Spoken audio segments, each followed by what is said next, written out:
Olá, sou o professor Rodrigo Melo e gostaria de falar um pouco da história do Carandiru. Vamos lá? A Casa de Detenção de São Paulo, popularmente conhecida como Carandiru, foi uma penitenciária que se localizava na Zona Norte e foi inaugurada no ano de 1920, construída pelo engenheiro arquiteto Samuel das Neves.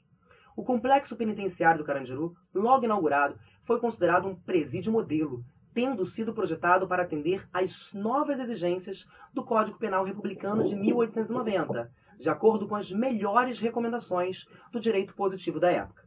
O presídio foi considerado um padrão de excelência nas Américas, atraindo a visita de inúmeros políticos e estudantes de direito.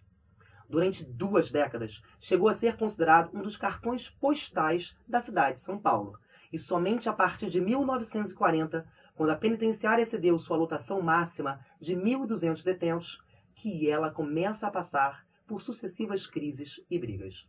Numa das várias tentativas de resolver esse problema de superlotação foi construída a Casa de Detenção, construída em 1956 no governo de Jânio Quadros, que elevou sua capacidade para 3.250 detentos, mas que, ao mesmo tempo, era um anexo cuja arquitetura não se adequava totalmente ao projeto original do complexo, embora fosse adequado aos padrões da época.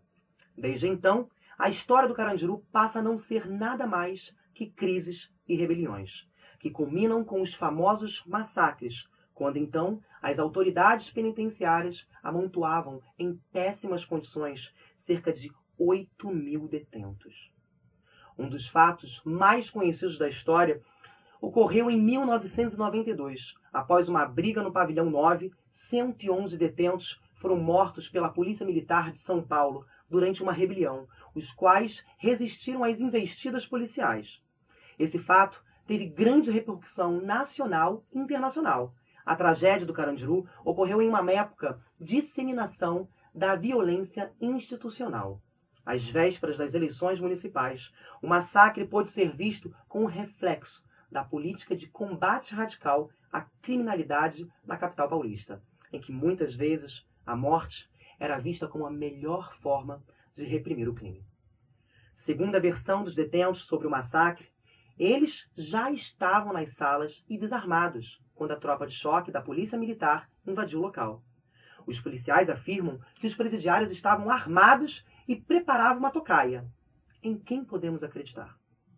O coronel da Polícia Militar, o Biretã Guimarães, na época comandante da tropa de choque de São Paulo, foi o único acusado pelo massacre do Carandiru que foi julgado, condenado a mais de 630 anos de prisão. Ele não passou um dia na cadeia e acabou absolvido pelos crimes. O Biratã foi morto com um tiro na barriga em setembro de 2006, em seu apartamento na capital paulista, e ninguém até hoje soube da autoria do crime. Atualmente, a Justiça de São Paulo quer julgar os policiais militares réus no massacre do Carandiru. De acordo com a assessoria de imprensa do Tribunal de Justiça, 56 PMs deverão ser julgados até dezembro de 2013 por 96 das 111 mortes na casa de detenção, onde no primeiro júri 23 PMs já foram condenados.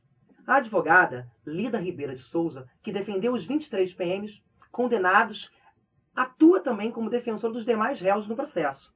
Ela diz que não há provas de qual policial atirou em qual preso. A conduta de cada PM não foi individualizada, porque a polícia técnico-científica jamais realizou o confronto balístico entre a bala encontrada na vítima e a bala disparada. Os jurados tinham de julgar a partir de provas do processo. E como julgar?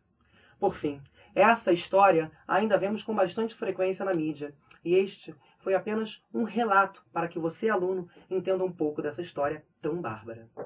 Mas o que aconteceu no presídio, com o presídio, né? Finalizando a história, no ano de 2002, iniciou o processo de desativação do Carandiru, com a transferência de presos para outras unidades. Hoje, o presídio já se encontra totalmente desativado, com exceção apenas da ala hospitalar, ainda ativado atualmente, com alguns dos seus prédios já demolidos e outros que foram mantidos para serem posteriormente reaproveitados. O governo do estado de São Paulo construiu um grande parque no local, o Parque da Juventude, além de instituições educacionais e de cultura, Um de seus pavilhões foi reaproveitado para ser instalado no edifício a Escola Técnica Estadual do Parque da Juventude.